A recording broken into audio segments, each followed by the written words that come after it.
नाज़रीन, कोट गुलाम मोहम्मद जे ॻोठ काछेलो फार्म में अंबनि जे वापारी मरहूम मोहम्मद रफ़ी काछेलो जे पुट सरदार फैसल काछेलो खे काछेलो बिरादरी जी पग ॿधाई वई।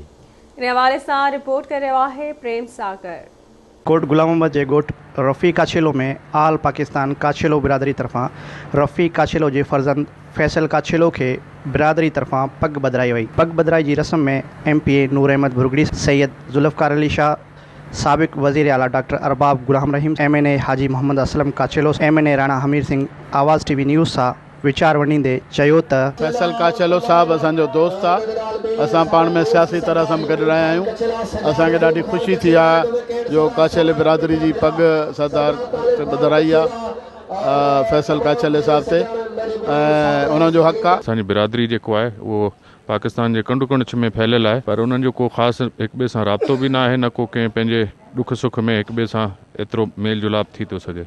इन लाइ असां कोशिशि कई त सॼी बिरादर खे जेको आहे हिकिड़ी जाइ ते गॾु कयो वञे। काछेले साहब जो मालिक उनजी ईश्वर आत्मा खे शांति ॾे। पंहिंजे फर्जन जी अॼु पग इहा पुराणी असांजी सिंध जी सखाफ़त आहे। काछेला जेका हिननि जी बिरादरी आहे या दल बिरादरी आहे, उन लाइ हिकिड़ो सुठो अमल आहे।